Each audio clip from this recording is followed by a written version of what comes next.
Hello, my name is Rickard, and in this tutorial I'm going to show you how to recreate blue hour in Photoshop.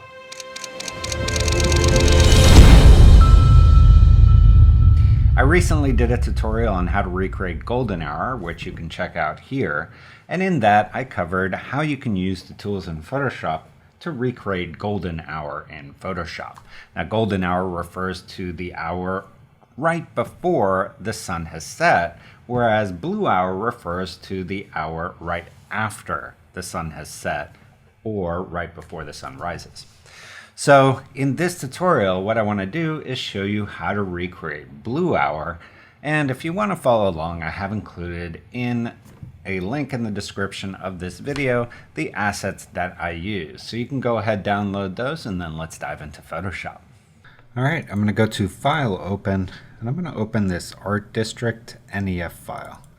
And NEF is a Nikon Camera Raw file, so it's going to open it up in Camera Raw. And here I could try to start pushing this toward a blue hour look. But I want to do all this in Photoshop, and I want to do it after I've replaced the sky, which I can't do in Camera Raw. So I'm going to go here, just reset to default.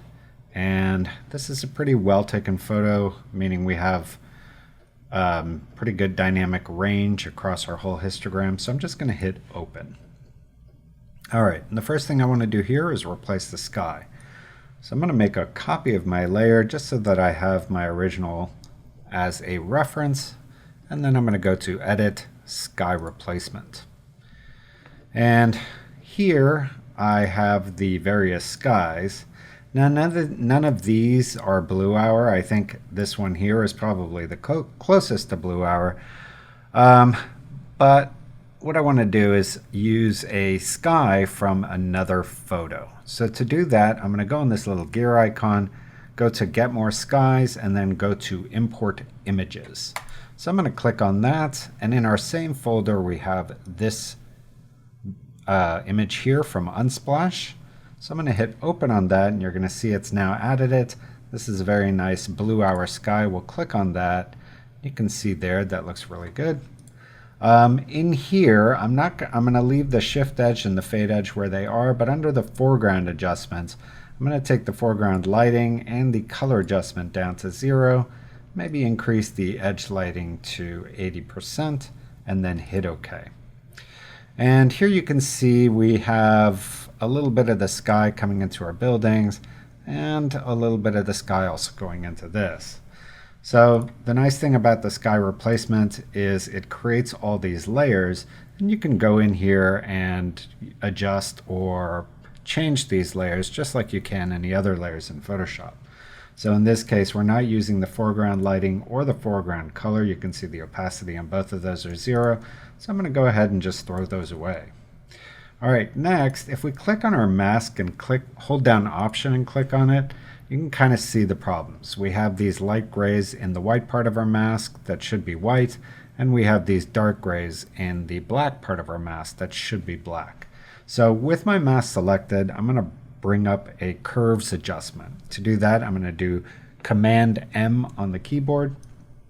And here you can see our light grays and our dark grays. So I'm just going to push this curve to get these dark grays out of my light areas, and then push this to get those light grays out of my white areas. So I'm just making this sky a little more contrasty, so something like this. Okay, and if I option click on it, you can see that that's kind of cleaned up the sky there.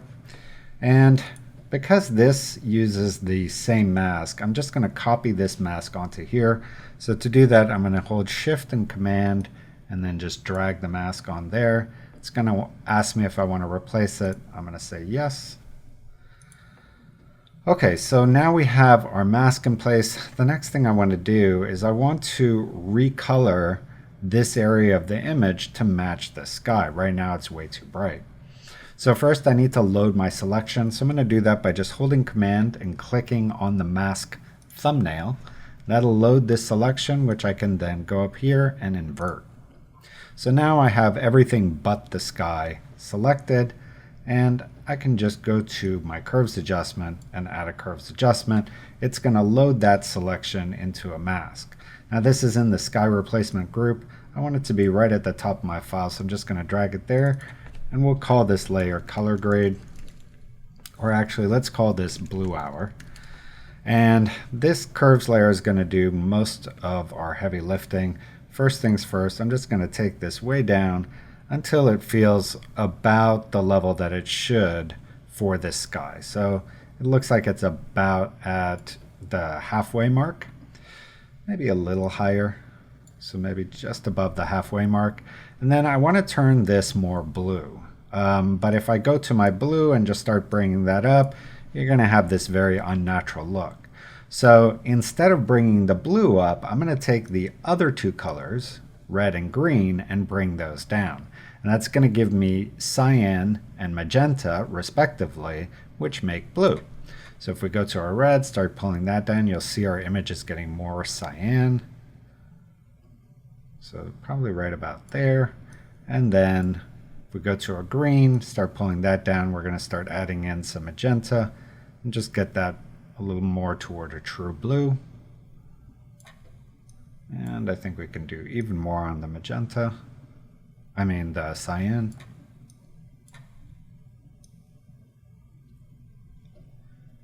And then just to push a little bit of this kind of blue color in there, I'm going to go to the blue and just bump it up a tiny bit. But the other two colors are doing most of the heavy lifting here. That's just to correct a little bit too much yellow in there. So something like this looks really good. You can see that that's doing most of the work for us. The next thing I want to do is take the lights in our scene and bump those up. That's kind of a key characteristic of Blue Hour, is that your artificial lights start to overtake the power of daylight. So you start to get more blooming lights in a Blue Hour scene. So in this case, I'm going to take the street lights that go down this street and just put them first in a mask that we can then cut out of this Blue Hour. Now, because I'm going to be cutting quite a few things out of this, and I want to retain my original sky mask, what I'm going to do is I'm going to put this Blue Hour in a folder with Command G. We'll call this Blue Hour Correction, and then I'm going to add a mask to that so I can paint parts of this out. So first thing, let's go to our lights. I'm just going to zoom in here, and with a lasso tool, I'm going to start selecting the light part, meaning the part of the light where light is coming out. So not this up here, just this part. And I'm not going to be too crazy about trying to select around the grate in front of the light, just because we're going to kind of use some curves to minimize the effect of those. So something like this. And to get the polygonal lasso tool, I'm just holding down Option as I use the tool. So holding down Option, I select the light behind here, and then select these. So hold down Shift, so I'm adding to the selection. Then I can let go of Shift after I've started making my selection. Hold down Option, and that'll give me my polygonal lasso. Generally, when I'm using the lasso tool, I'm just constantly holding down the Option key. So if I let go, it doesn't close the selection, it just turns my tool into the polygonal lasso. And then when I want to close it, like here, I can just let go of Option, and I've made my selection. So there, for the rest, because they're kind of out of focus, I'm just going to use a brush. So what I'm going to do is I'm going to hit Q, and I'm going to do Command I to invert the entire scene, just so I can see a little bit better what I'm doing. I'll just invert it back when I'm done. So now if I go to my brush tool and right mouse click, I want to use a soft brush. I'm going to take the pixels down to about 30. And then I want to set my flow to something pretty low, like 20%. And then we'll just start painting in here with black. And we're just going to do that. If we overpaint, like I just did there, I can hit X, switch to white, just paint out the part that is too much. Hit X again, switch back to black. We can always switch back and forth between those two. And here I'm going to paint the rest of these lights. So this one here.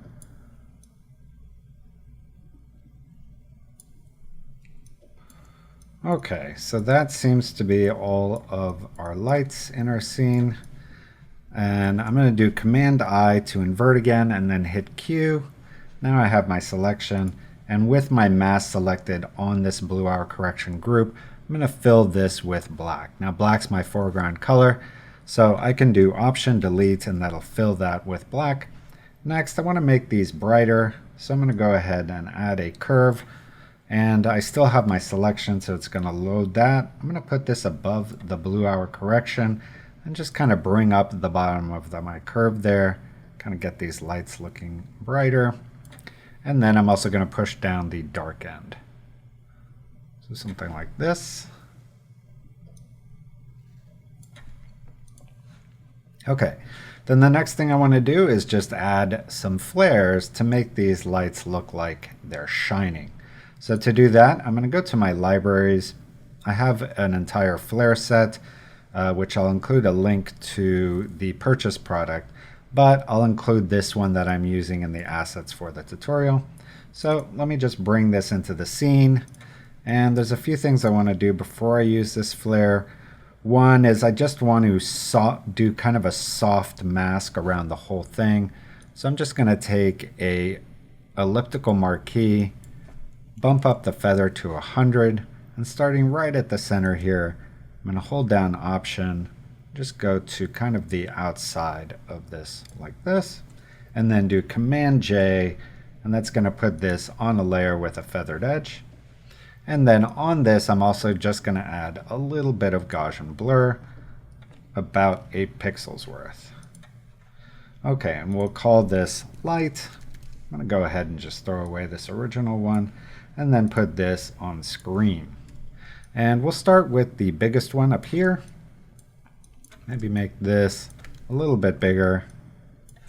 And then I'm just going to start holding down Option. I'm going to drag this to the next light here, make it smaller.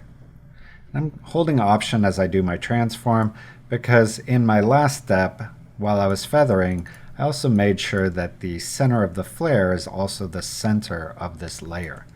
So I know if I hold down Option, it's always going to center right to my flare. And here I basically want to put one flare on each of these lights. Even though there's 2 lights in each one, I think that's going to be too much. So we'll just do one. And then as I get further toward the back, I'm just going to scale them a little bit so they're kind of getting smaller as they go back in the scene.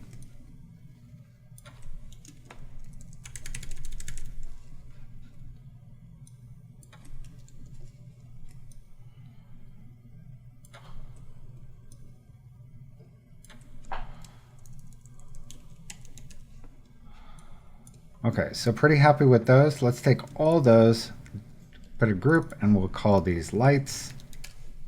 And in this, if we go to our biggest one, which will be at the bottom of the layer stack here, I want to add a little bit more Gaussian blur to that one.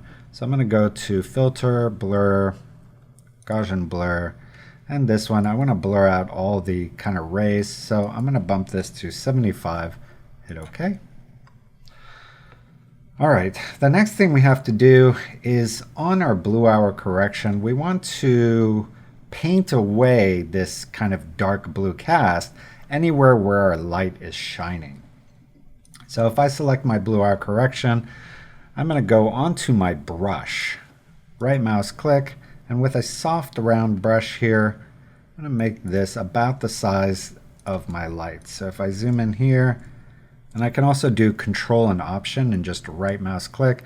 That'll kind of give me an interactive view of my brush size, and then up and down for my hardness. So I want to make sure it's 0 hardness and just a little bit bigger than our flare. So about there. And then with black as my color, I'm going to take my opacity to 70 and then just hit each of these once. And all that's doing is it's taking our blue cast and kind of moving it out from behind where the light is. It just kind of gives the idea that these are painted, or sorry, are lighting the scene around it. Okay, and then for this, there should be some light hitting this pole. I already have that pole in this selection. So if I load it first by clicking the thumbnail for this blue hour mask, I now have that in my selection. And still with my mask selected here, I'm going to take the flow down to 20, make my brush quite a bit bigger, and then just hit this a few times right above and below the light here. Just like that. And then I'm going to deselect with Command D, and then I want to give a little bit of light to this tree and also around here to our foreground. So for the tree, I'm going to select our background copy, and with the quick selection tool, I'm just going to go across this part, trying to select just the green here. And it's over selected, so I'm going to hold down Option, try to get those out of our selection here.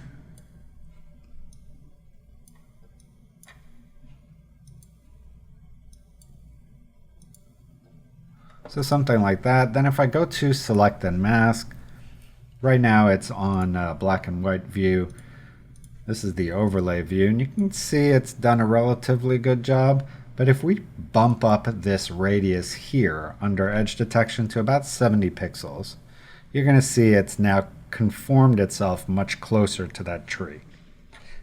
And if I hit K, you can see that that's done a pretty good job. Now there are a few parts that are extra, but I'm mainly focusing on this area right here, and I think this is going to be fine for my purposes. So let's go ahead and make that selection.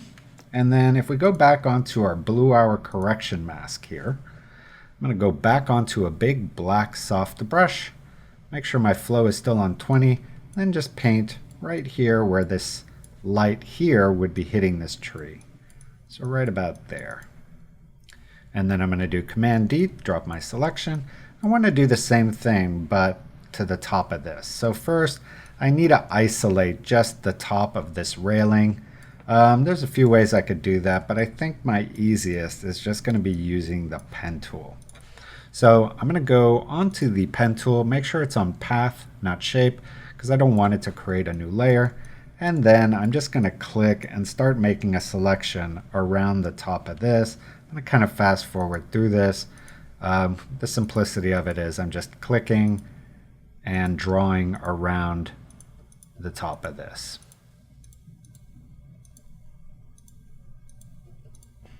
Okay, so now I have my basic selection there. I want to just add the top of this, but I think I can do that with a quick selection. So what I'm going to do next is I'm just going to go A to go on my path select both paths, right mouse click and say make selection. We'll leave this on 0.5, anti-alias and new selection, and hit OK. And then I'm going to go quickly onto my quick select tool, make sure I have my background selected, and then just run along the top of this like so. All right, and then finally I'm going to go on to select and mask, and with K as my view mode, which is the black and white, I'm just going to start bumping up this edge detection, see if I can get a few of these edges to conform a little bit better to the top. And I think if I go too far, it's not helping, but around 3 pixels I think is just helping to make this look a little more realistic. So let's hit OK there. And now I'm going to go back onto my blue hour correction, and we're just going to paint out some of the tops of this. So let's go back onto our brush tool with B. I'll leave this at 20 with black and just kind of start painting right along that area. So something like that. And then with my selection still loaded, I'm also going to add another curves layer. And this one is going to make this a little bit brighter. So I'm going to move this to above my layer there and just make this kind of a little bit brighter there like so. Maybe take down the bottom. I'm going to put this on luminosity so it's not affecting my color. And then maybe take down the fill just a little bit there. And then also with my mask selected, I'm going to go on to my gradient tool, and with a linear gradient just kind of go away from the foreground here so it's just under this light there. All right, and then finally with my blue hour correction selected, I'm also going to just hit this area here right underneath the light. So something like this. Okay, so now this feels like it's being lit by that light. The last thing I want to do is just kind of a final color on top of the whole thing. So to do that, I'm going to do a new layer right on the top. We'll call this merged. I'm going to do Shift Option Command E. It's going to put everything into one layer here. I'm going to right mouse click and say Convert to Smart Object. And then we'll go up to Filter, Camera Raw. And Camera Raw is a great place to kind of pull your whole image together as a final step. In here, because it's already pretty blue, I think I might just bump it a little bit warmer. And then I'm going to take my exposure down just a tiny bit.